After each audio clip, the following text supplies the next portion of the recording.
thank you everybody for coming along this afternoon. I'm Rona, I'm the Arts Manager with Arts and Business. Most of you already know me. This is the first event in our Winners Week series, which is an event to pull together all the best practice examples won in our 25th anniversary awards this year. And today we're highlighting the role that the community has to play when an arts organisation and a business come together. Very often they can engage with the local community on a number of levels. Today we have Annie Hetherington from Business to Arts in Dublin, or that's the sister organisation, is what we like to say, and Tom O'Connor from Belfast Harbour and Michael Opta, our hosts today in Grand Opera. So I'll hand over to Michael to get us started. Thank you very much. You're very welcome. I have to say, here in Pride Place is the award. Just there, there's a little bit of background. We are now officially the award-winning production of Bugsy Malone, which we're very proud of. I'm going to give you a little bit of background on what happened with Bugsy, and then myself and Tom will chat about how the relationship that we... I'm trying to work out how to turn this off. Did you throw it something? I don't even know what the hell that is, because I don't listen to contemporary music. And we've got a very... take the battery out. This is all part of our act in the opera place. We rehearsed this. We've got a... You right, Tom? Yeah. We've got a short, about 8-minute video, which maybe hopefully will put some context behind it. But basically, Bugsy Malone, from a programming point of view, I've been here since March of 2010. I'm Chief Executive of Grand Opera House. So my responsibility is to program as well as run the venue. One of the areas that I felt that we needed to develop was our program for young people. We do large-scale musicals very well, we do drama very well. But I didn't feel at the time that we were actually servicing what would be the next audience, the future audience for us. When you look at the profile of the audiences here, and certainly ABC 1, 50 plus, we do very, very well. And part of the programme was also to try and develop not only a product that's for young people, but also a product that would get their parents into the theatre as well. So we started putting on shows like Peppa Pig, which kind of approached that kind of 5 and below audience. And then it was about developing, for us, something that would become interactive, that people buy into the theatre itself. So I came up with the idea of doing a large-scale youth project in the summer. And the first title we chose was Bugsy Malone. My background, I was originally an actor. The fact that you don't recognise my face just shows how good an actor I was. So I started the performance side and I directed as well. So I decided that I would direct the piece, and we would also look at some development for our own staff, because as a presenting theatre, we receive product here, we don't produce work. But I have some very talented people who work here, so there's an opportunity for the lighting guys to actually get some lighting design experience, stage management as well. So Bugsy Malone came out of an advert asking kids to basically commit 2 weeks of their time in the summer. We did the auditions in March. We had 357 children turn up to audition for the show. It was all around the outside of the Opera House in March morning. And we decided we'd take 230 of those children. They came and arrived in the middle of July. They rehearsed for 10 days and they put on 5 public performances. But to do that, we needed to get some support, and we were looking at financial support. And we were looking at how we could develop something that would actually service somebody else's own CRS policies as well. And what we found that with young people being part of the mix, it became quite an attractive mix for people, attractive proposition for people. And we've been talking to Tom at the Belfast Harbour about a number of different projects. Because we've got lots of opportunities here at the Opera House, whether you just want to scout for tickets to come and see shows, corporate hospitality, we can do that. But this was slightly different, and it seemed to kind of tick a box with Tom. But I was very conscious, and Tom used this phrase several times, is that you don't overpromise on something. So I think really we kind of managed the expectation, and we underpromised, and I think we over-delivered. And hopefully this will give you an idea. This DVD, this is a short version, there is a 2-hour version of this practice, it wasn't going to be that yet. What we did, Tom provided us some money to film the process. So we filmed the first audition process, the 2 days auditions, the rehearsals, and then we filmed the whole of the performances. And the children got this free at the end. So it was Tom's money that put this in. So this is a very much edited version, and I did a director's cut, so it's my commentary you're going to hear on the back of this. So I'll just let you watch this.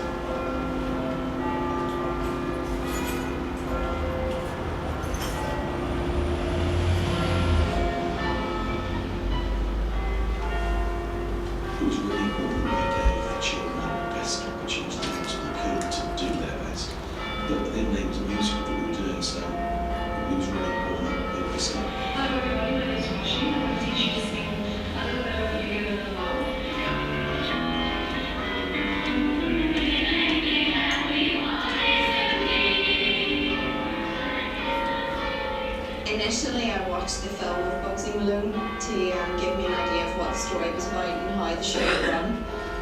But obviously, because there was such a massive number of people, there was only a limited amount of planning that I could do until we actually arrived at rehearsal and saw how many people were going to be in each number. So for me, this project was very different to anything that I'd done before because there were so many people involved.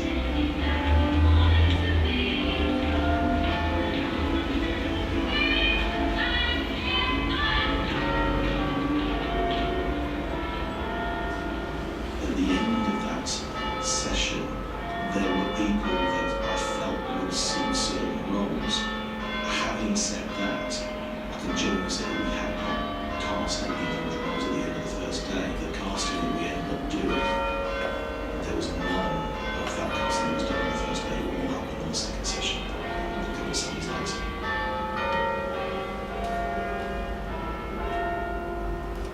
We sent all the children over 13, I think it was, given two bits of script. The girls were given a Tulum and lousy scene, and the boys were given a Bugsy and a fat scene to learn. And they were also told to prepare a monologue which would be done no longer than 1 minute. And then the younger group were given a bit of dialogue, and again, that's 4 minutes monologue as well. So really on that second stage, it was, it was really about casting the principal parts. We broke into two groups of the younger children because we knew were not going to be right for Bugsy and the Fat Sats. We knew they were the older children. We gave them some group work together, just look how again they interacted.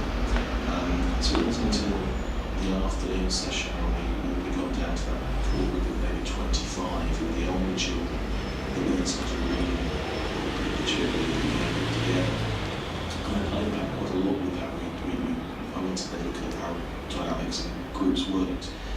And it was about making sure that we fitted the Bugsies and the Blouses together. And I really wanted to tell the children at the end of the session what part of it plays, but it became impossible to do that. So we as a creative team sat down after the session, had a look, really married all our notes, made a decision as to who was going to work well and who would work in partnership very, very well. It was long days. I mean, you know, we were coming in as a creative team at 9 o'clock to start production meetings, to start then work with the children at 10. We gave them a vocal wall and a physical wall. But again, the physical wall proved then to be, I think, a real highlight of the day because it really pulled the children together and they really enjoyed singing. I think Rebecca's work was fabulous, it really was. And they were learning the song, so they could start to see the concept of what we were doing.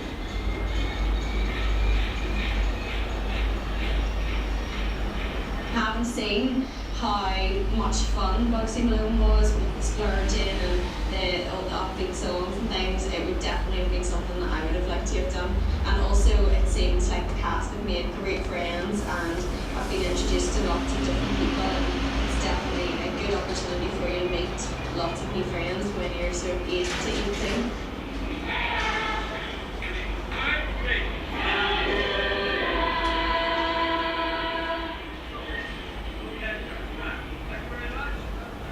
The sense of that company coming together, you know, that's what this was all about. It was all about engagement and making people realise the wonder of live theatre. And those children, hopefully, will always have Bugsy Malone be a memory for them. But we would never be able to do that without the support of our sponsors. It was brilliant because it actually meant that we were not going to exclude anybody who couldn't afford to do it. So that for me was a key part of this process, was about us engaging with businesses as much as engaging with young people.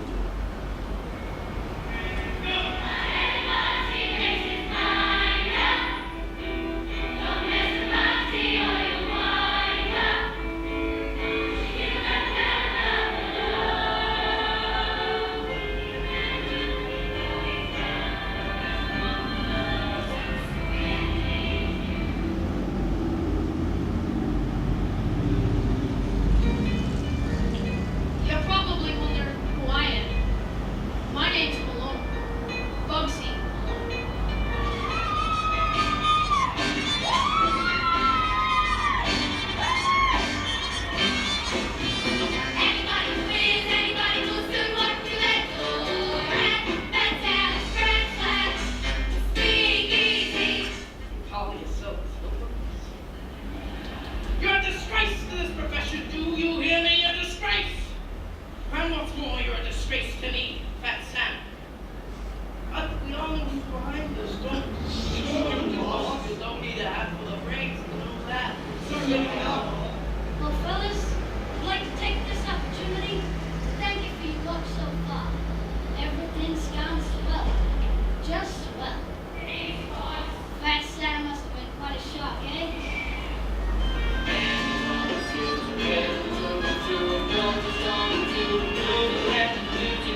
place to spend a nice summer. It was, as I say, it was a tremendous success for us on a corporate level, because we got people in on the Friday. We had a gala evening on the Friday on the performances. We got the sponsors to come in, but also we got some staff engagement, because we gave some tickets to Belfast Harbour for them to be able to bring their staff in to see what they'd spent the money on as well. But one of the most important elements, I mentioned that in the video, was about the fact that we didn't want this to be cost to be any reason why barriers why people couldn't engage in the project. And the Belfast Harbour gave us a substantial amount of money towards bursaries, and therefore anybody, no matter what background they came from, were able to actually then take part in the project. And we would not have been able to do that if we hadn't had the money from Belfast Harbour. So the value, I think, from us as an organisation was about inclusivity, to make sure that there was no barriers to engagement whatsoever. The fact that we got good profile, because the Belfast Harbour working in partnership with us certainly helped, but also there's some real added value, so that the video came out of the process, so it wasn't as really the original pitch, and that was real value. We actually showed this video 2 weeks later to all the kids, and we were able to do it in the auditorium, so we've got a big screen and showed them. They sat in the auditorium and watched what they couldn't watch because they'd been in it, and the effect of it was just phenomenal, it really was. But also Tom came to the table, we did a post-show party on the Sunday night, and he gave us some funding towards that as well. So as a first-time basis, I wasn't sure how successful it was going to be. I knew that we could deliver it on stage. I wasn't quite sure how the tickets were going to sell, and they sold incredibly well. We did 96% business on 5 performances. But also, and I think the testament to any project is that both Tom and the other principal sponsors come on board to do Honk this year, and that in itself, and in fact, that brought more value to the table this year for us as well. So hopefully, by putting that together, we put a kite mark out there about the quality of what youth projects can be done in Belfast. It certainly helped me, because we've now got 250 children that are now young friends of the theatre, so they get discounted tickets to go and see shows and get offers. So we're developing that young audience. But more important, we've established a sponsorship and relationship with the Harbour, which hopefully will continue over the coming years. So it was a tremendous success. I hope you can see the value of why I wanted to show you the video, because I think that speaks for it more than me talking for 9 minutes does. So pass on to Tom, he can tell you how rubbish it was that I I don't think there's really much for me to fill in the blanks on, because it's a pity that we had the best second best day of the year. You wouldn't expect, but hopefully you get a sense of what we achieved, or what the idea was. Belfast Harbour commit money to a serious amount of projects in the course of the calendar year, across community, environment, education, and the arts. So this was a fusion project for me, because the community aspect, we had education, in the sense that we were all young people learning new skills, and we were also obviously a high-profile arts project. So when we went and talked about it last year, we didn't really know what to expect. I certainly didn't know how it was going to sort of manifest itself. We hadn't engaged with the Opera House previously in any projects, but we've been working for the last number of years in my time in the Harbour with a variety of arts organisations across Belfast and beyond. We do Northern Ireland-wide projects, and we do specifically Belfast things. And I've said at one of the Arts and Business Days there, give a little and it all comes back to you, is how I was brought up. And there's a part of me that actually, what I bring to the table when I'm doing this stuff is my sense of what I like, and what I like to achieve. I like projects come together from the inception of the way through. I like things that we've talked about, discussed, coming to light. I don't know how that's going to look at the end, but I expect it to be beautiful. And for the most part, because of all the efforts that are in there, and because of the trust that you sort of put on other people, it normally happens. We're involved in a huge amount of projects in Titanic year, Belfast Harbour. A lot of last year was run-up stuff to it, and then you're always busy, so you don't really get the chance to enjoy a lot of this stuff. So the expectation is, because you're busy and you don't have a cast of thousands to rely on, I rely heavily on the people that I'm working with. So when I say we're going to do a project with an organisation, I expect them to work to the same standards that I work to. and I expect them to tell me the truth and to be honest and ask the questions, and I will be exactly the same. And that's what we did last year, because we didn't know where it was going to look. Okay, Michael, here's the money, but if you're going to do something, you have to do it properly, so we need to do this, and I would suspect we need to do that. And Michael then asked the questions then, well, I think this would look good, I think we could put this together. And by the end of it, we'll have a project that we can just basically replicate in a different form, obviously, and then say, well, there are the areas that are weak. Let's have a look at improving those. This year, it's a community project. Michael said there's 250 people on the stage. One of my favourite books is The Emperor's New Clothes. There's a bit of me, the devil, part of me in the arts and business ladies know that there's a heavy part of me that is a lot of devilment in it. When I came to see this performance last July, I had a sort of funny moment that Michael, as the chief executive, was taking on too much to then be producer, director, organising everything. I thought it was going to be a bridge too far.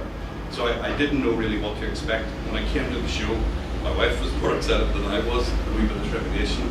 And I went in and I said, just sit back and don't be Northern Irish, just let it wash over you and enjoy the experience. And I met Michael at the interval. I've already told him this 3 times.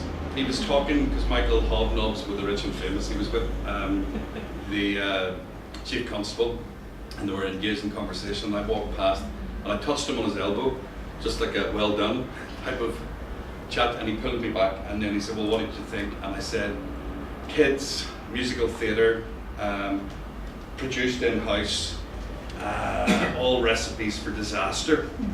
And I didn't know what to expect. However, I thought the quality of the performances were unbelievable. Choreography, the set design, everything was at a standard that I wouldn't have expected. It was unbelievable. And you heard the reaction of the crowd to the actual experience. It was unbelievable. It was a well-constructed, well put together project. Michael put a lot of time and effort into it. He sucked his staff in. The staff members in the Opera House that were not involved initially, I think, look back with a certain amount of regret, because the process was something that benefited everybody that was involved. I enjoyed coming as a sponsor. It's something I don't really like doing, because there's that many events in the course of a year. There's that many days in the week, and you just want to sit back. We had a great time. I enjoyed sort of saying, yeah, we're involved in that, we'll put it together. And we're working on Honk this year. So from the arts perspective, I think it fulfilled all the criteria that Michael wanted. And from our, I expected it to, so I wasn't really surprised that it did. I was taken aback at the quality of the overall final offering, if that makes sense. And it's nice to document it, because you see the journey of the kids the whole way through. And that's one of the principles of this, about giving something back, is that these kids can go out and conquer the world, or at least experience something that's different from their normal lives. And I quite like that. And one of the things that I always make a big deal of, and dealing with arts and business, maybe to the point where it annoys them, is talking about the transformational part of the arts. It is a static offer. You have an opportunity to really make a difference with the kids. And I'm doing my board presentation tomorrow, and I have to do a review on all the headline projects that we were involved in 2011. There's a huge amount, but you see the photographs, the photography captures. For a lot of people that will not have the opportunity to see or experience it, what happened. And then we have the outputs, and this was one of the outputs here. Even having that documented for other people to see. Now, people just, it's in the Ulster Tap there, double page spread. I see the vibrancy of the programme, I see the colours, I see people enjoying themselves, which was what I wanted. And that's a physical documentation of the project for those that maybe didn't see it or were not involved. And it's good as a prep for this year, for Michael, in terms of the Honk.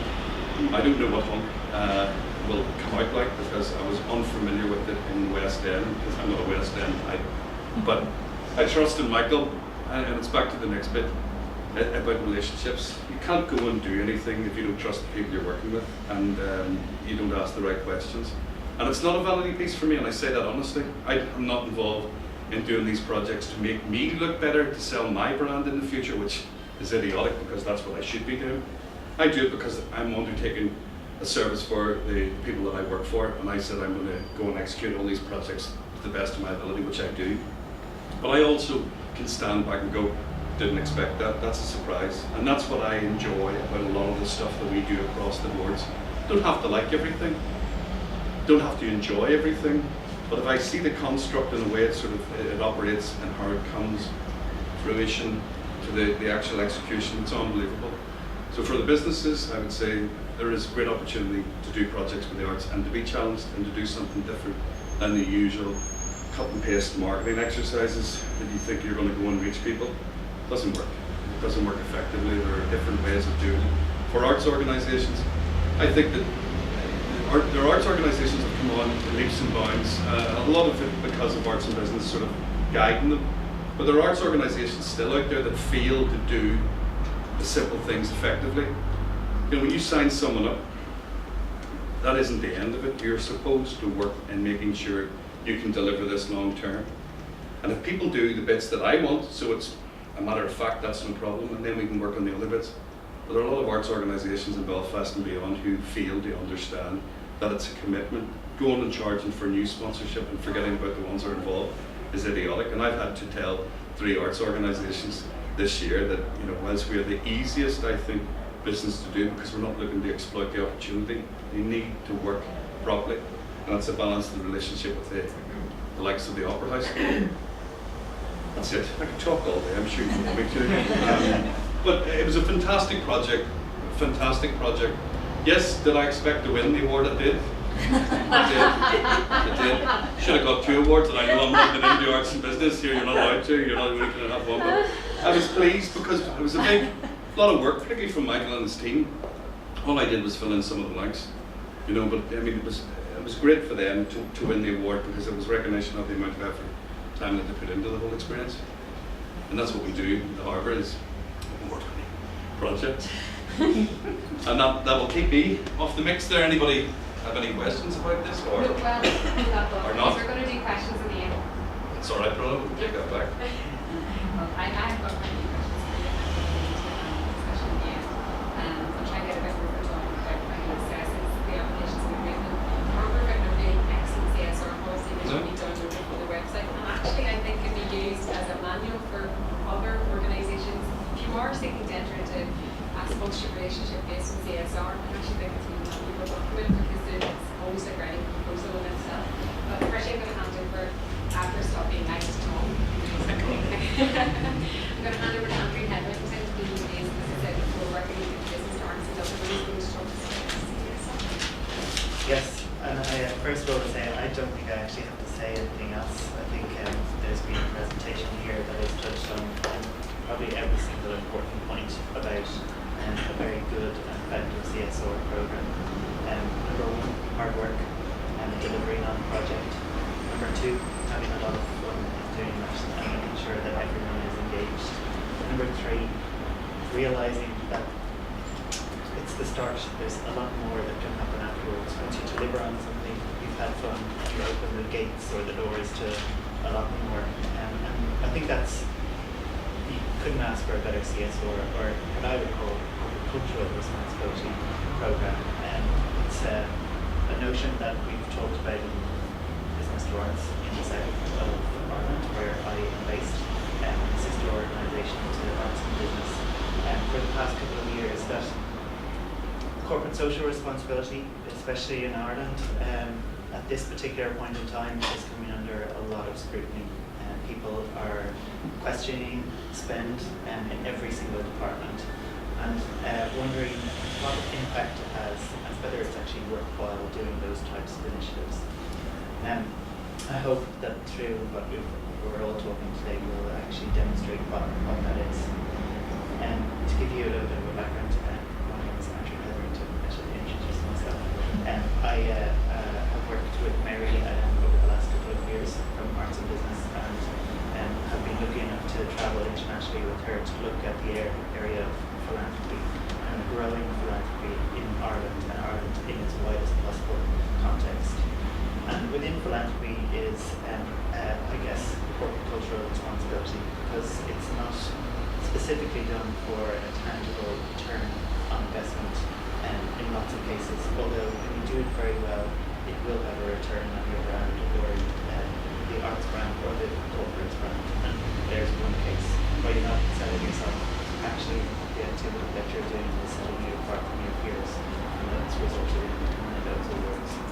And I'm going to have to sit down every couple of minutes. I have worked over the last 3 or 4 years with 4 corporate foundations that have developed their arts engagement programs in Dublin, and a lot of them have been rolled out across the country. Today I wanted to talk about 2 that I haven't been involved with, and they are 2 that stand out to me as ones that have been very careful in developing the project, looking at how it can work for both partners, and also how piloting an initiative, beginning with a very small amount of money and looking at a specific area can work very well for an organisation at a multi-million euro level, and also a couple of €1,000. As I said, corporate social responsibility is something that's is under a lot of scrutiny. People want to know why money is being spent on additional activities. People are the first to complain, especially if their bill is increasing or the cost of the product or service that they're actually using is increasing. And in reality, businesses are going to do this. Businesses are going to engage with their community and are going to engage with the values of their employees. They have to reflect what the overall ethos is within the organisation and make sure that they're delivering. So being seen to be an active citizen in the citizen context. So are they doing their bit? Do you have one? Do you have a corporate social responsibility strategy? Lots of places don't. In Ireland, Republic of Ireland, only 27% of businesses actually have a CSO report that's published annually. So there's at least 3/4 of the business community that don't do this. I'd argue that a lot of people need to just think about having one, because they're probably doing a lot of activity anyway. Their employees are either doing it in their own time, volunteering with different initiatives, and the company may actually be flexible enough to give their employees time off to do it. Then there's also the company itself. Lots of companies have a discretionary spend, which may not be large amounts of money, but they are giving money and they are contributing back to organisations that may be in their immediate vicinity, but also in a wider context across the island. So needing one is the one that I'd actually say is the most important thing to have. And it can be done very, very simply. A quick audit of what you're actually doing. And that is the company, what is it doing, and also what the employees are doing, can be done within a matter of days by just actually asking, what are we doing? Sitting down and thinking about it. And that will give you a type of a map of, here's everything that our organisation is doing. And that helps you identify areas that are actually really core to what your business brand values or your arts organisation values are, that we actually engage with the communities above and beyond what we might actually do as our bottom line. In this case, you're selling tickets, you're getting people into an auditorium to see world-class performances, but at the same time, there's additional elements that you're doing, things that are outside the main core responsibility of this venue. You're engaging with new communities, you have education and outreach programs that are getting people in the door and nurturing the next generation of people to come in the door and be a patron of this establishment. When I talk about piloting activity, I think whenever you do an audit or you identify an area that's important to you, you've got to identify ways that you can actually either begin to do it or actually do it a lot better. And by piloting something, you're not going out with the ta-da, this is our big initiative. You're actually starting with very small investments in key projects and see which ones work for you. That idea of working very hard to deliver on something gets a pilot project out into possibly a national program or two. When it comes to best practice, articulating your framework, actually stating what you're doing and communicating it to people through a report. And if the report are publishing a report, that's actually one of the most beneficial things to have. It's an articulation of what you're doing, making it visible to people to understand why you do it and what the benefits of doing this. And vetting activity, especially if you take an arts program. Sometimes it can be seen with a little bit of skepticism from the outside community if you just do the total arts initiative. But if the arts are across your platforms, either from sponsorship to CSR activity, it becomes a little much more legitimate activity. It's seen as across departments and seen as value to the organisation. Again, reporting helps you identify who you need to talk to, who do you need to deliver to, either internal stakeholders like employees, external communities and stakeholders, it could be government, it could be community that you exist in, or both. And most CSO reports actually take the widest view on stakeholders and be both internal and external viewers. And actually creating the CSO report again would help you benchmark yourself against others and make immediate competitors. And then the most invaluable part is communicating, talking about it, having the opportunity to tell people what you're doing. And it doesn't need to cost a lot of money. You don't need to invest in a lot of advertising campaigns. Through social media, you can actually lend a huge amount of weight to your brand or a corporate's brand just by talking about the CSR initiatives. It's a lot more interesting to talk about. Here's this great focusing on the production that we are a part of, as opposed to the delivery hours or the arrival hours, which is the core information that we're trying to talk about. But engaging with more followers outside of that audience means that you have to talk about their content.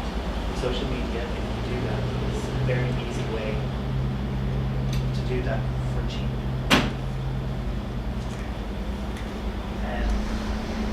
Two case studies.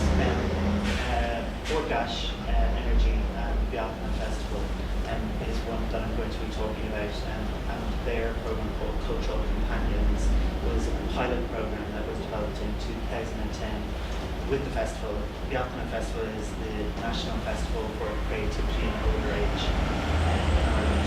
And the second one is a small accountancy practice of three partners called New Casey, who partnered with Dublin's flagship arts fair called Dublin Contemporary to supplement their art sponsorship activity in a real way with the New Casey Mentorship Award.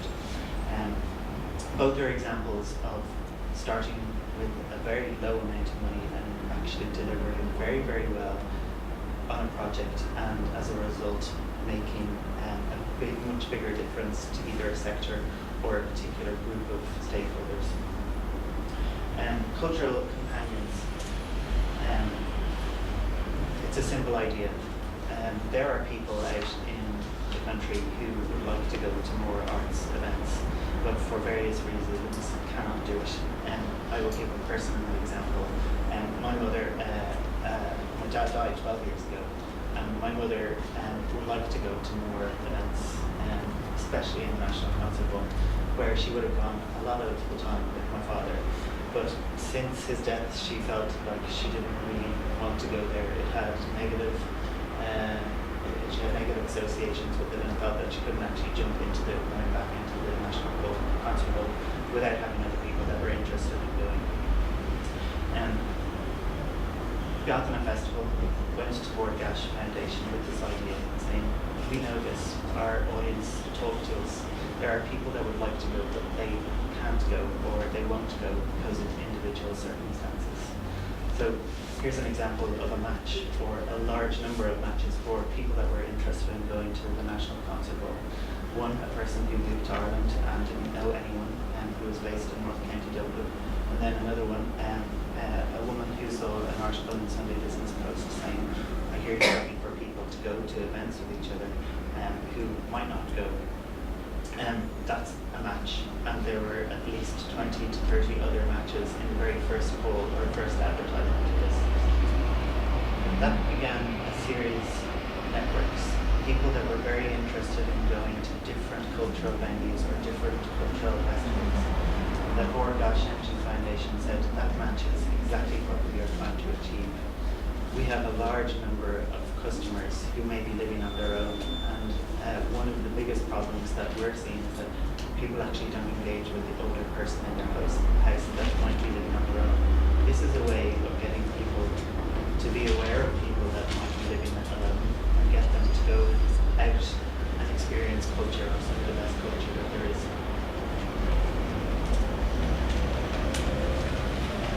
Bord Gáis also have a vast art sponsorship portfolio. Some might say it's quite an aggressive sponsorship portfolio. And it began in 2010 when the energy sector in Ireland actually went through a massive change with deregulation, with the ESB, which is now Electric Ireland, and Bord Gáis having the ability to use each other's networks.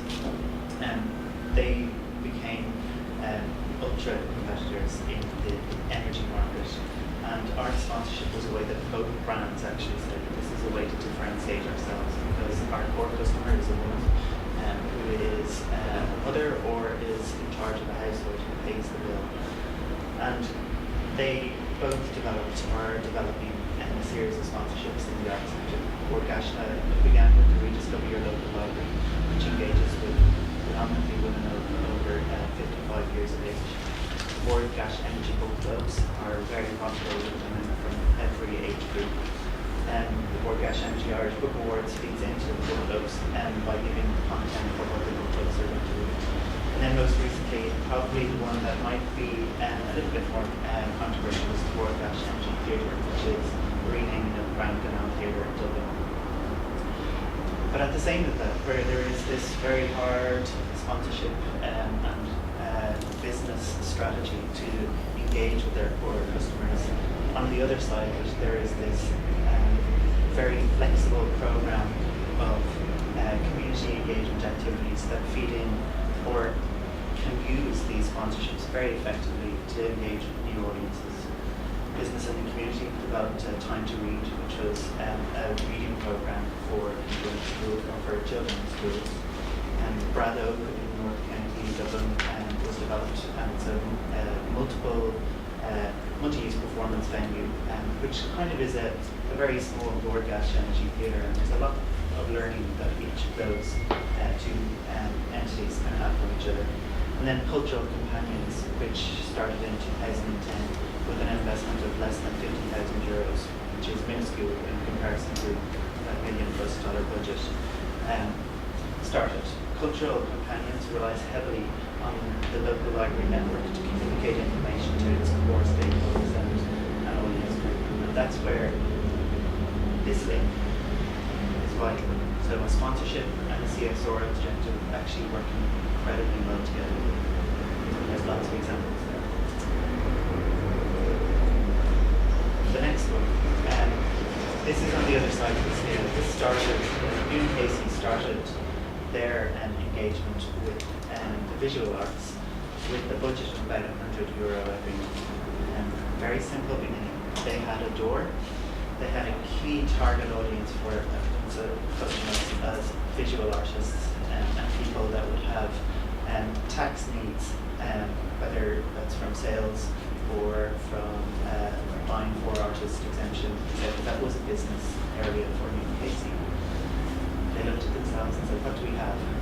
Well, we're based in Temple Bar. We're part of the business incubate or the business improvement district in Temple Bar, which tries to enliven the area and move it beyond the traditional stereotype of what Temple Bar is. One of the biggest issues is vandalism, graffiti, and general drunken and disorderly behaviour, which in some cases is good, but in other cases is bad. But they had a door, and they said people are always writing stuff on it, they're doing stuff to it. We arrive into work on a Monday, and there's stuff on outside that we just don't want to have there. A way that we can use our door to turn it into something more interesting is by starting what's called a Flag Door project.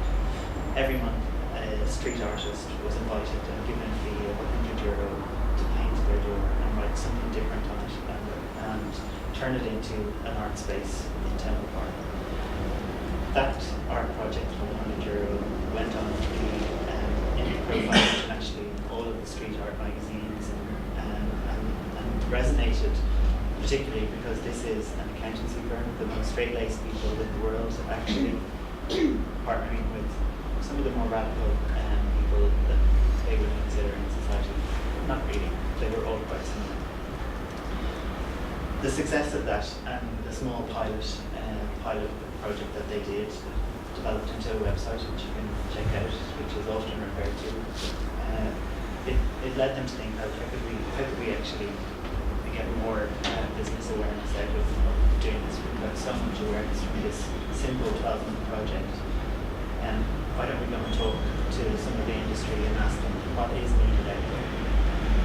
So the new Casey practice went and talked to the contemporary about the idea of membership award, which was literally just giving their services to people who may need it. So artist collectives or visual artists that may need advice and strategic planning. And this idea of the CSR, the Mentorship Award from New Casey and Dublin Contemporary came about.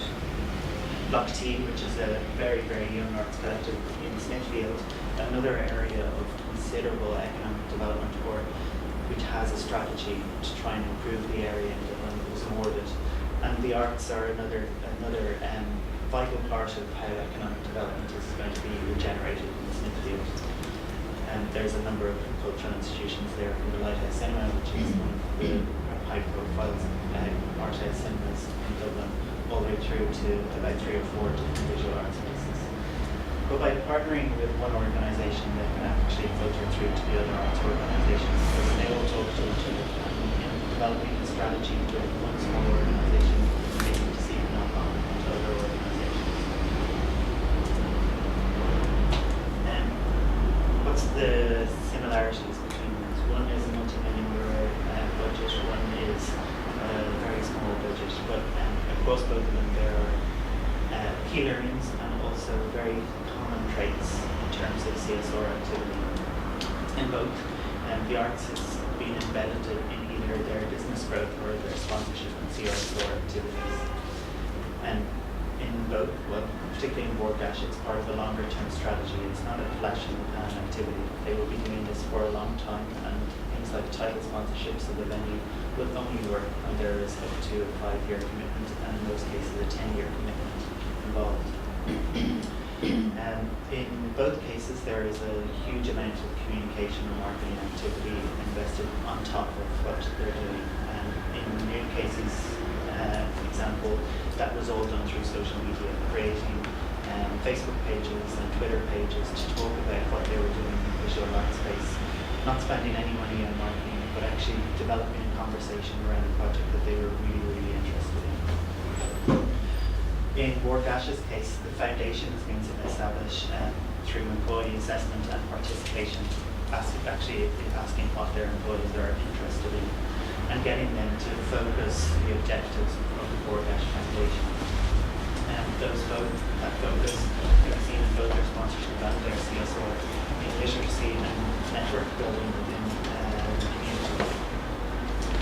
The impact of both of them, in New Casey's example, reduced graffiti vandalism in their immediate business environment is a definite output. And their reporting on it, they do informally with local businesses, have you noticed any difference in how our street is treated? And yes, that happened. I think business acumen on both sides of the equation. We in arts and business, Northern Ireland and business arts, often talk about the learning on both sides. That it's not either one way or other. And the business people involved in that project learned a lot about visual art, about visual arts and visual arts practice, and especially street art. And on the Borgash side, cultural or societal impact is probably huge, and they have identified something that has a huge demand nationally in Ireland. The pilot programme was based in North County Dublin and North Inner City Dublin and a region Cork City, but the advertising that was done in the Sunday business was opened to huge audience. And all over Ireland there are many networks of people that might not go to our cultural venues that have all registered to say we want to go if this ever happened in Galway or Limerick or wherever it may be. And that provides an opportunity for Borgash, but it also provides an opportunity for lots of other brands that may be working in regional or local towns and cities, that you can develop something like this with a very minimal spend and actually have a huge impact on audience development for an arts organisation and also on the community. For Biathlon Festival, their most important kind of realization or kind of impetus to this is that it is a peer-to-peer network. This isn't really about volunteering. It's not about a sad story. It's actually about getting people who are interested in the same thing to want to do things with each other at the same time. And there's some websites there that you can see both examples, and that's an name you can pass this presentation around. So the CSR, I think Mary will probably have a much, and the team at RDA will have a much more local knowledge, or do have a lot more local knowledge, and will be able to advise you on this. But where I see it going, in terms of, I think, priorities or opportunities that exist in the local environment at the moment, specifically number one would be around the arts education sphere. Almost every single arts organisation has an education department or an outreach department, and the combined exposure of all of those departments is enormous. A large brand that was interested in getting involved in CSR could actually set up a type of fund to help support all of the education programs and create links between their employees and their communities with an education program that is not just in one organisation, it's around the country or around a series of different towns or cities. The next gap, I think, I've already had registered an interest in this, is popular art forms and sponsorship and CSR opportunities. Dance in particular has really, I guess, from diversity through to prodigy, through to some of our famous ballet dancers and things like river dance and Irish dance, is a massive opportunity for a large brand to get involved with. That has side effects. Dance helps improve health, and health is one of the biggest issues that as a nation we are all facing. Growing rates of obesity and actually just lack of ability for people to engage with healthy exercise is a big area that is wide open in the arts sector, the South anyway. And then the last bit I would say is that in the South there is an absolute refocus on economic development and the role that the arts and business communities can have in helping achieve that. Not only does Tampa Cultural Trust, which has come under a huge amount of public scrutiny in Dublin, come out the other side, and actually its remit is a lot stronger now as a result of focused assessment. There are others. There are Smithfields in Dublin. There are probably lots of areas in Belfast where communities or collectives of arts organisations that exist within a business area as well can actually work together a lot more effectively in getting people to go to them, to enjoy the space, to spend money in cafes and shops and restaurants, and actually get people to start going out again. It is a big problem in Dublin that people aren't going out, and you can see that from the shops that are closed again, restaurants that are closed again. But where there are communities of organisations that will survive through the economic turndown, they should be working a lot more with each other, and I guess it's our responsibility to try and push that as much as possible. So that's it, I think, for me. Work with cultural responsibility, take it with you, and try and do something with those and see what happens. Future mutations is different, and I go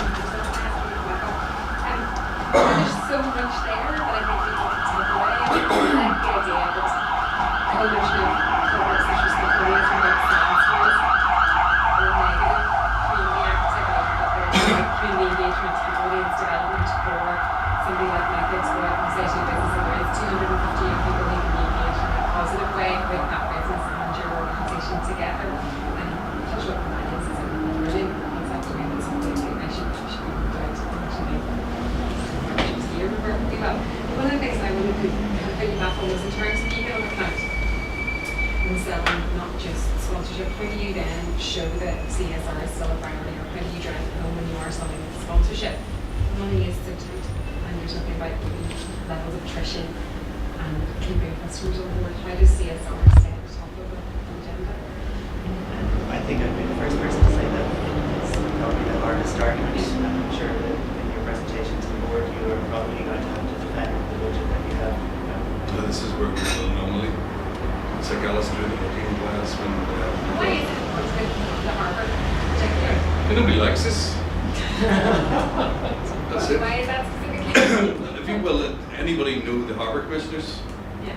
Well, people go, oh, harbour commissioners, and I go, well, do you know the Port of Belfast? All right.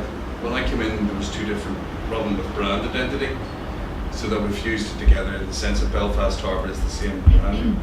But this was a private, effectively gentleman's elite club, Belfast Past. All the sins and excesses and things that were noted about the past were always associated with the arrogance of the harbour commissioners. That when you went down there, you were lucky to be granted an audience.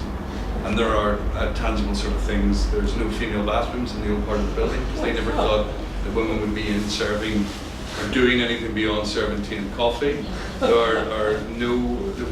had to be a tall Anglican to hold office. 1847, if you weren't, the Presbyterians came into the mix because they were the merchant class in Belfast. There's a lot of contradictions, a lot of issues about them in the past, but I was fascinated by the historical dimensions of it, that these people, despite all the different isms, had the foresight to go and create the basis for the modern port, the basis of the modern port, created the basis of the modern city. And I always liked that, and I thought that when we thought and tried to work out what we were going to do for a formalisation of a corporate citizenship, were we going to really sort of affect change? Because I was trying to affect change, I'd be going putting it on Facebook, but we don't do that type of thing yet. We don't do that sort of telling everybody how class we are. There are organisations looking to sell stuff, there are organisations looking to exploit situations for their betterment. If Felix Gas, for example, or Firmus are in the area, they're going to try and do their best to integrate with the local community because they're inconveniencing the community by taking up the roads. The harbour doesn't do that type of thing. We're building infrastructure projects for the betterment of Belfast and Northern Ireland. We're trade, a third of Northern Ireland's GDP is dependent on the Port of Belfast. 17,000 people work in the harbour. We're an anomaly. We're not like a solicitor's practice looking to try and get people to knock the door. So is it literally about a better Northern Ireland, better Belfast? Well, you see, I like those ideas, and I think that I like the idea that if the harbour commissioners at its best days were the ones that were actually shaping the future, and they drove, the future conditions. We're thinking ahead 30 years down the line for what we need. Renewable energies is a big project at the moment with a £53 million development beside the bird reserve in what we call D1. You still have disgruntled from Hollywood saying, "What's that noise in the morning?" I just, I have nearly put me off my coffee and the brioche. It's a £53 million project that brings 450 jobs to Northern Ireland. We did the dual carriageway there, Dargan, to allow people to get onto the ferry faster. The Harbour Commissioners has been historically mapped into the city. Now, I have a new board, a new chairman and a new chief executive when I started, so they let me do what I wanted to some degree, but with the idea being structure around all those things, because everything was malformed, like a Lorenzo de Medici patronage. Give them money, but don't really care how you use it. Well, that's what I was about that. In terms of the structure, and I did mention at the start of this that your policy is really very good, and in terms of going to Harbour for money, there is a rumor hole you still get bombarded no matter how much you're trying to keep around that next time. But whenever you develop something like that, did you develop that in isolation? Do you go to your board? Do you go directly? Well, the board don't really know. I mean, the board, our new board are all power players in the local scene. But they're coming in going, okay, then talk us through this. Cultural citizenship, corporate citizenship, a lot of people don't know what it means. The thing about corporate citizenship is it's going to get bitten in times of adversity. Why? Because it's really seen as a subset of marketing. Marketing is one of those ones you get out to work. And one of the biggest problems is marketing is seen as fluff. Marketing, and this is what I've always argued, and this is why I have a problem with the profession I'm in. Because I didn't introduce, because I do marketing for the Harbour. I can nearly speak, doing other things as well, and marketing. But marketing is about putting logos on things for a lot of people. And I think there's a lot of other marketeers that know what we're talking about. It's fluff. Marketing is strategy. It is processes. It is putting the frameworks around so you can turn around and go measurable. You know, but they don't do that for the accounting side of the business. They don't do that with the engineers. But marketing is seen as fluffy, soft side. So it's one that gets binned alongside training from HR. Because CR and corporate cultural, call it what you want, is housed within marketing, it is seen as being something we don't need. Like you said, there are companies going, well, how do you get out to the market? How do you communicate? You know, that Facebook campaign is marketing. It's another set of it, word of mouth. Go and see that show, that Bugsy Malone's good. That's marketing. How do you measure stuff that's intangible? You're in services marketing, how do you measure that? You need to put structure around things that is intangible. And that's what I did, because I went, okay, what have I to go on here? Nothing. What do they want me to do? I don't know. But I corrected the problems that I thought in the short term, and then sort of put a framework document that thought balanced up with the historical view of the harbour and the future, and it is now the accepted norm. It is now shaped the strategy for the organisation, and it's now embedded within the corporate value system. Was it developed in conjunction? Because sometimes board, from our no. point of view, no, in conjunction with the brand development that you put the harbour through, because obviously aesthetically there's a brand redevelopment in that service, but internally selling that brand on, did the CR sit within that brand, or was it something that Really, it was just another. first? It was another part of it. I mean, it was just a part of my job that has then become like a huge part of my job, and then Titanic is one of the reasons why. Just Sorry. look, rather flip question there is, are there still high Anglicans in the organisation? Tall ones. You had to be a tall one with a church. Sorry, you had to be a tall Anglican with a ship registered in Belfast and a big house in North Belfast. Why this thing about Belfast is beyond me, but no, they wouldn't let people of my perceived. See the harbour from there. Yeah. See your wealth. Yes, well that's good thinking, you learn something new, and it wouldn't have been my perceived cultural and religious denomination would have by default ruled me out, and my mother's would have ruled me out as well of holding office. But it's an organisation that I really don't care about what happened in the past. They had bad relationships with the like of the dockers who came in ready for conflict and ready for, you know, a bit of an aggressive sort of set to. I guess, sorry chaps, I don't know what happened in the past. I probably agree with everything you're going to say, but look, this is the story that's going to say about partnerships. So with that partnership and with it obviously alone and looking at the mug shots here, did you do a people audit of the production? Like Northern Ireland is very much a multicultural society now, and if you look through the mug shots, The head count. there are very few sort of way black faces here. And again, that would be more sort of mapped into the fact that a very homogenous society has changed significantly in the last 10 years, where we are having people of colour, where there was 6,000 Chinese in the community here. It was a big difference if you had anybody with a black face. It was a shock horror that you still have people culturally within Northern Ireland that refer to the other community when we're all the same colour and we're all from the same cultural mix and with the same religion instead of, you know. But did you make a people audit? No, because I'll tell you what I do. There is always going to be the problem in the harbour with someone saying, you're only going to favour those chaps. So what I do is I spoil them all. However bizarre it is, I will go, this is from this area. So we have a commitment to Belfast. Here's the 4 areas of Belfast. Here's my projects there. I get every time I do an educational thing, it's a subset. It's still one of those things about Northern Ireland, but it is part of just what we do. I expect to have Catholic and Protestant schools.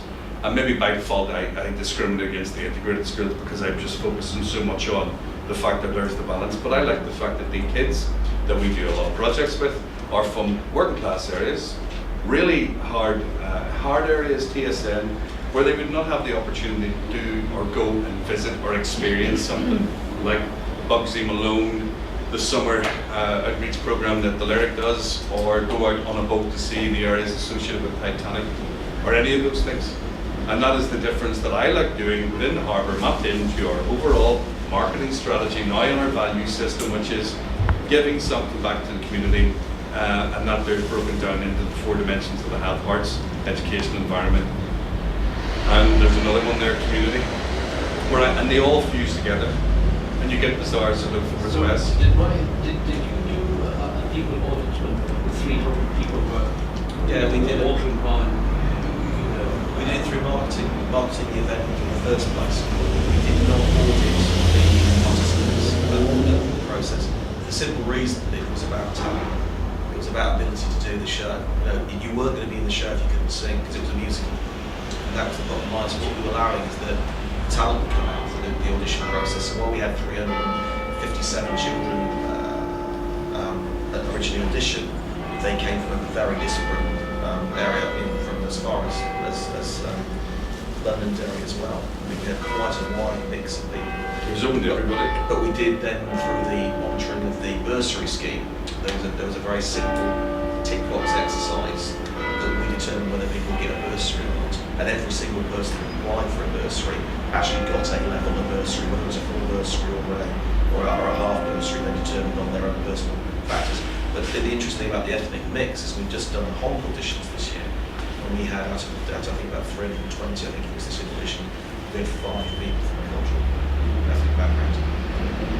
And why that is, I don't know. Yeah, it is, absolutely right. So we just very briefly, we do stuff with Mila, they're the Indian, what was the breakaway Indian community from in North Belfast, Carlisle Circus, and we sponsor the Mila, help them out, which is Northern Ireland's Diversity Festival, so it's even beyond that. If you look at the acts that play every August, and the Lyrics Outreach, or Educational Outreach, it's another bursary scheme, but they have Polish kids, Chinese kids, kids from traveller backgrounds as well, and kids from really, really tough backgrounds. We also do an awful lot of stuff with special needs. And the thing about it is, it's a learning process. I don't know everything. I ask questions, so I'm better informed where I'll go, well, what do you think about this? And as we get better and better, then you have the processes to start putting, this beautiful structure around it, so it just seems very smooth and sort of organic. Michael, can I ask you, how to avoid the difficult economic management, something that I'm just facing every day in Dublin. Obviously you're going for new sponsorships at the moment. More and more we talk about cultural partnerships, I suppose, maybe more than sponsorships, because organisations like Tom's they don't just want to put a brand on the back of a brochure and they don't want to display a logo. Are you starting to build those kind of partnerships more into how you operate as a whole building, or how do you approach these new relationships? We've changed the way that we sell sponsorship now, because as we started talking, when I came here it was very much about a discounted ticket scheme. We have something here which is a fabulous product, determined by the programming obviously, but if you wanted to sponsor us, we'd give you £3,000, we might give you 100 tickets. So actually people, I think, are using it as a discounted scheme to entertain clients. And while that's a really important element of our programme, the programme development strategy that we were looking at here was about building relationships going forward. And so what I looked at was some tangible benefits to the businesses that we were going to engage with. And I think that's why we've changed it. Now we actually offer maybe 6 or 7 different schemes with our sponsors. But the most important thing I would say is what we're in a very, very unique position, is that we inspire people. That's what the arts does. It gives people an opportunity to make them feel good about themselves. And people want to buy into that this moment in time. I think through the bad economic climate, I think businesses are now looking at opportunities to make themselves feel better and for their employees to feel better as well. So, our principal sponsor here is EMO. And what we've done with EMO is a very successful staff engagement program with EMO. EMO were moving from their headquarters and going into a shared office environment, and so therefore they were really concerned about how their staff were going to interact by being an open office plan. So actually what we did was we took the ELO staff and they had to together devise a tour of the theatre, and then they brought another group of their ELO employees to come around and actually be entertained in the tour.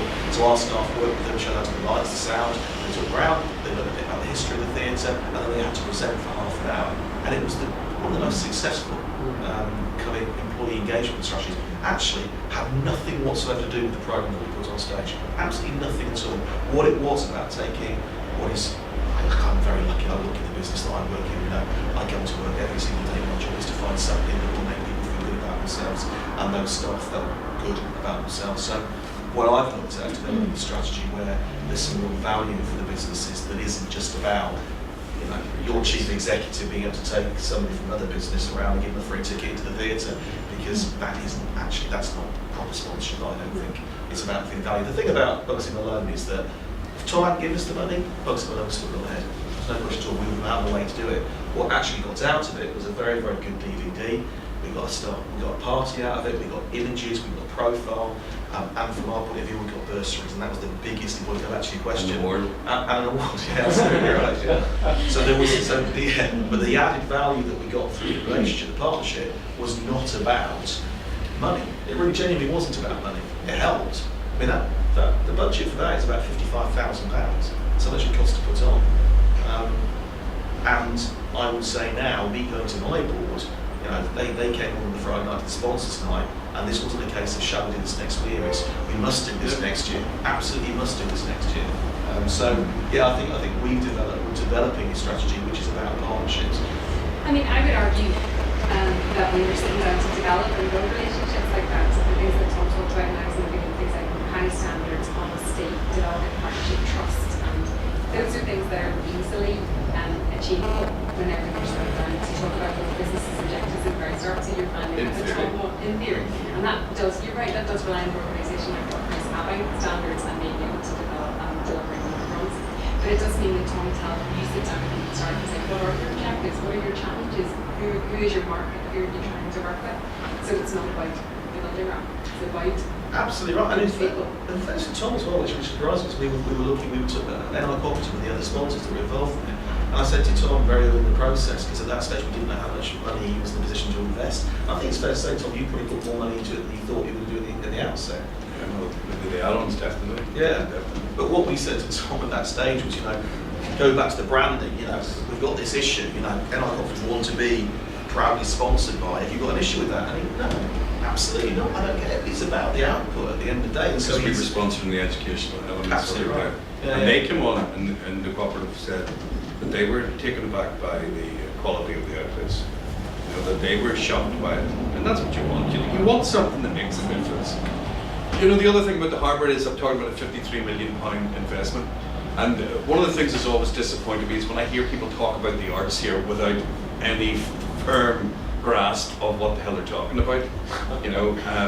Because I don't know everything, but I would listen to them. Do you know, that's a brilliant point. I wouldn't have thought about that. We're selling Northern Ireland abroad. That should be the job of InvestNI. Should be their job. Belfast Harbour are knocking doors in America to try and bring foreign direct investors and occupiers to Belfast. If we bring them to Belfast, they will be going, what's the schools like? What's the roads like? What offer do I have in terms of entertainment in the evening, the night economy, and where do I go? So that the cultural elements that you're talking about, cultural currency, is the supporting cast for these foreign direct investors when they come over, because it's not just about are you going to get a grant from the investment agency to offset your costs, are you going to have a very attractive corporation tax rate? No, it is the city coming to life. So we don't have, when I was growing up, the turnstiles going through into Belfast or getting frisked when you went into Marks and Spencer's. Culturally, this society has moved forward where somebody dies in the middle of the town, it's a big shock. We don't expect it anymore. We want people to come over and see that there is a lot on offer here, but maybe too much. But foreign direct investors certainly have an expectation that they will be here. When they come over, they want to have the cultural offering, and we forget about that. And that's why when the government are talking about elements here, about tourism, it's a supporting element of tourism. The only game in town at the moment is the Titanic Belfast, seemingly. Then the Mac's going to come online. But we have so much there. We need to get people out and experience and do something different. Can I open up to any questions from the floor? Firstly, congratulations on the award and the actual programme. It was great. You did a high five. You got so many kids involved, so that's brilliant for ticket sales as well. But the questions for you, Tom, whenever I was deciding on sponsorship, I was very commercially minded, and it was footfall, spend, repeat visit, had to meet my corporate KPIs and had to deliver me an investment of 1 to 10. So for every £1 I spent, I expected £10 back, and that could be measured from press coverage or whatever. But if I was going to you with a proposal, just like Michael went to you with brand new, like what's your tick box, or is it more like a instinct? I've noted down things like quality, high standards, trust and honesty, which comes about from a relationship. At the very end, before that relationship's built, do you do the wee dots in the map, and then I've also noted photos, kids, working class areas, award, profile. Is there anything?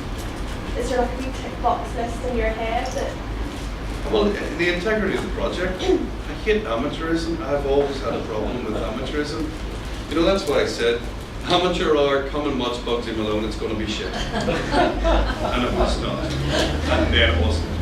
It was, and I said to him that he should be very proud, because that was something that was, and that's the power of the arts, is to be completely surprised. And I was totally taken aback.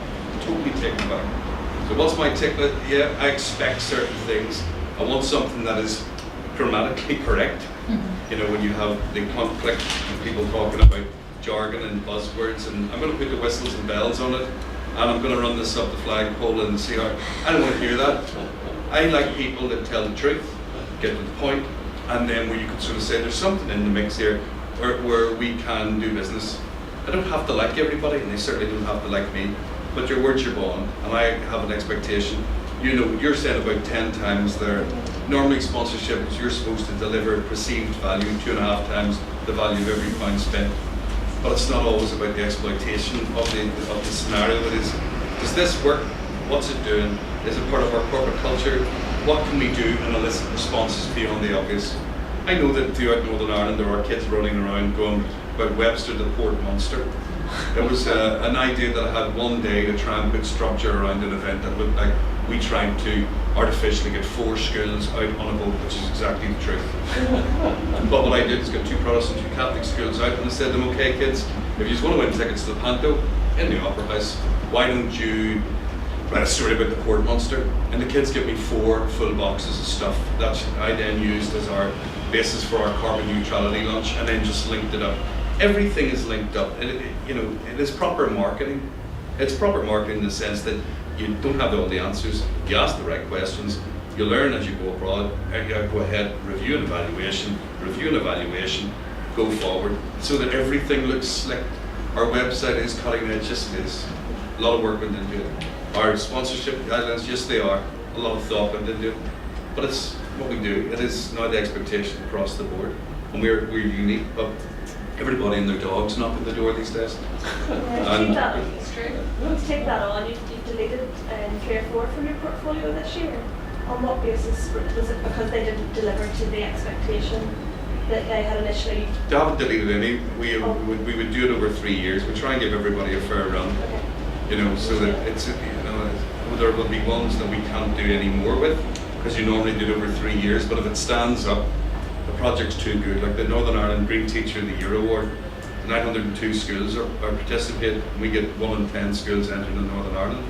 The junk modelling competition for Titanic, which I hate Titanic, but at the same time, you know, I see how it has so much appeal for other people.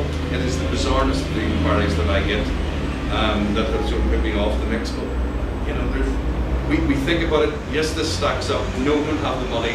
Can't use my straight cash out here. I have to use another sort of thought process to see how we can do it. But I report to the board, and the board just go, class. Well, I That's mean, class. if I could just interrupt, Thomas, I mean, 2 of the interesting projects we talked about this year, and I think for arts organisations, this is really worth bearing in mind. Dance United are a dance company that are producing a very large kids show in T13, which was going to be over the age of 20 at the skate park down at the opposite Control Studio. And they approached Tom for some sponsorship, and Tom, as is the case for the next few years, was overcommitted but said that he could enter into an in-kind print sponsorship deal. And they went from having a show which would have black and white photocopied A4 sheets to something that looked really professional and had a brand and an identity. Yeah. And that took away from their bottom line because they didn't have any spend for marketing, and also gave them something that they can use in the future in terms of travel. So it's to think about the ways that you can engage with business that isn't just asking for a check and walking away. It's about that But it's meaningful joined up engagement. networking. Michael, I put 2 chaps across Michael's eyes, so to speak, and said, I rely on these people, they're very good because they're interested. And Michael says they're good because they are interested. You know, I got off the record, Bruna sent someone down towards me, this chap came in and he called me Mr. O'Connor, which always makes me smirk in the first line. And then it was very formal, and I'm going, that somebody's obviously given this a bit of thought. I don't have any money to commit to this, but he's given a lot of thought. At one of the arts and business, what do you call it, the master classes, Mary, or the one of the agencies, design agencies, said to me, could we do something with you? And I went, look, we are involved in a 3-year deal formally with these ones. I can't engage you, but what I can do is if we're working with on a project with someone, I could maybe ask them, I'd give the money to the arts organisation, they could then use that. But this company, and I've never heard this before, design advertising agency said, look, we'll commit 50-50. We'll do that work. And that was somebody they were challenged to do something different. The creative director in the place said, this is fantastic, and you may have seen some of the outputs, and I was surprised. Into the investment program around the back of what they've been doing. Unbelievable stuff. We also did another one that came in bizarrely, the Spirit of St. Patrick. Guy had a great idea for the St. Patrick Centre. I'm going, but that's malformed. You've got too many things in the mix there. What are you saying? It's like Legion. The head sort of filled with too many things. He says you need to break that down and take that down and do something different, and you need to have something that is your fulcrum to build or to balance everything up on. And they did.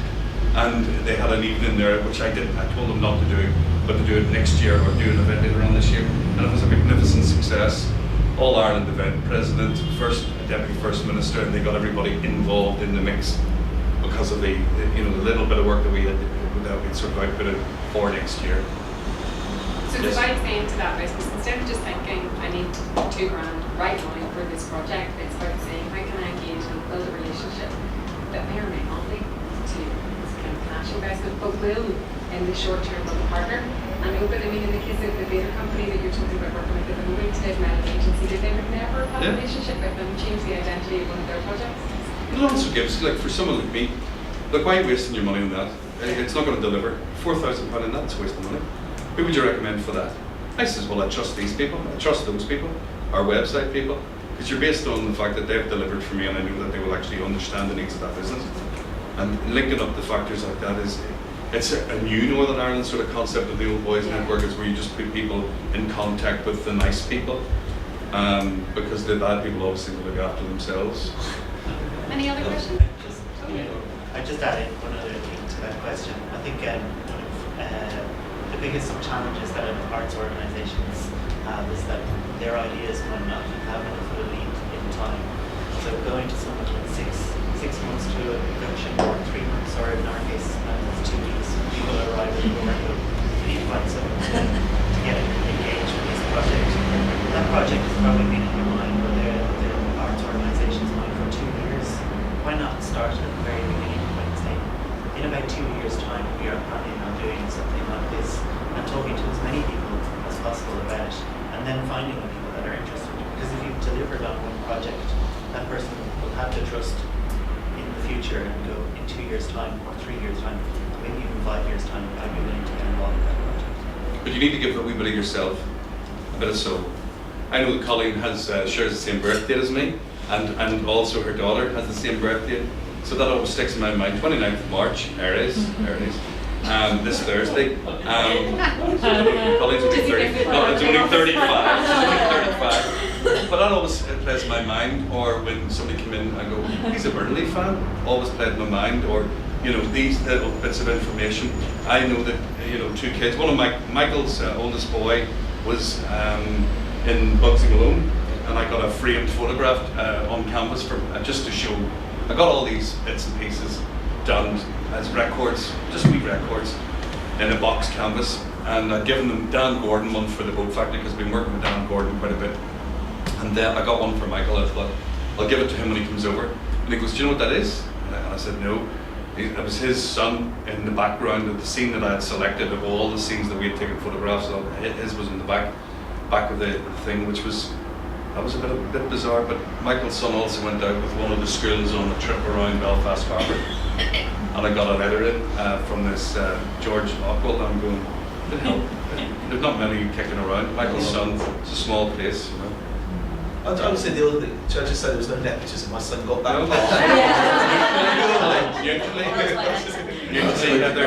Usually, Michael wouldn't use it. And that's my other son. With that picture there. The one thing I would say, which I'm trying to teach our team here as well from an arts organisation, is not this kind of one-size-fits-all strategy whereby you have some marketing and you go, I'm just going to blanket send that out to any other business. You know, you have to take some time and engage to see what are the things what are the buzzwords that kick the business as well. You know, and actually then you're pitching to the converted. A classic example of this actually is just behind you there, Dale Farm. We were looking for a sponsor for our pantomime, and we had Firm's Energy for a year. It worked very, very well.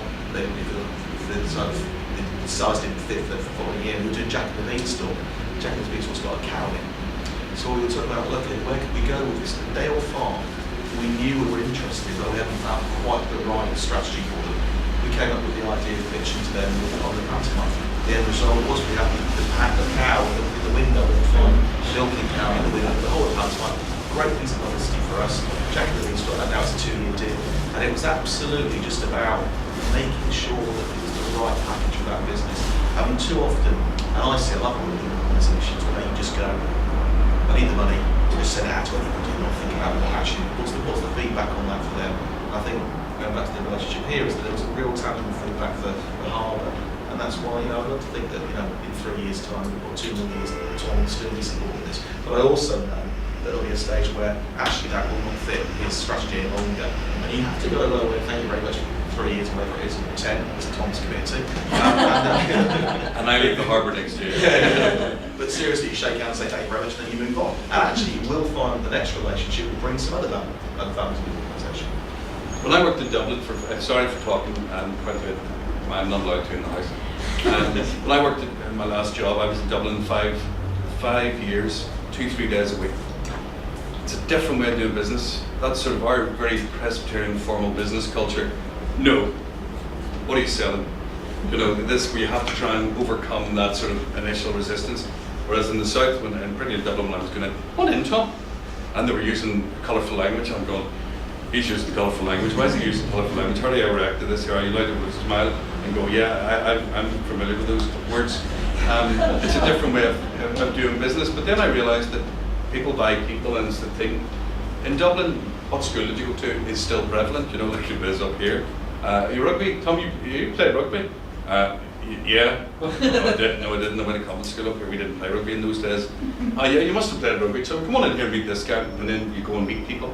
And then I started using little bits and pieces there. I started an email with 1,000 natural shocks the flesh is there to this will be shown off. This consummation party to be desired. And someone went back, Hamlet. He says, that's my favourite play. Got lucky. Things like that about music. There was a guy, the boss of Pennies in Dublin, Seamus Halford, used to go in and talk business for 2.5 minutes, sign the deal, and then he'd go, did you see that Antonio Carlos Jobim CD release there with Frank Sinatra? Yeah, I did. I says, I got the limited edition. He says, is there 4 bonus tracks in yours? That was an hour and a half. You build relationships with people, you talk about things, you can get the business done easily. I can do the business in a day. Over an hour, 3 minutes, we have everything tied up. And then it'll be, well, what else are you doing? Is there anything else happening? And you'd be surprised what the conversations lead. I'd suggest that if you're ever out on the road, if you're going from meeting to meeting, and one of your business members is on that way, give them a call and say, are you free for a coffee? It's out of the blue. It feels like it's a more personal relationship. They're your friend. You actually are interested in just saying hello, and do anything for 30 seconds. But it actually makes them feel a little bit more special than just the money you get. Any other questions? Maybe we've exhausted, a live exhausted. There's more tea and coffee outside, but in the meantime, there's more events on for the rest of the week. Draw your attention to the QFT event on Wednesday night, 5 p.m. Well, 5 morning start, 5:30 start, and that's a documentary by, we talk about photographer Bill Cunningham, who works in New York fashion scene, which got 4 out of 5. But it is a great opportunity to network with some of our business members. And then the Giovanni Schumer event in the Limerick on Friday morning. Giovanni was over the year before last. He's an Italian academic who talks a lot about how the businesses should build the arts into their DNA, with sort of creativity and creative engagement. And he's brilliant. He's very, I keep going to say very Italian, but he's very lively. But if you have a look in The Guardian at the moment, the Culture Professionals Network, there's a great article about the work that he does, and he's an incredible speaker and really passionate about what he does. So that would be another great event. Thank you very much for coming along this afternoon. Thank you.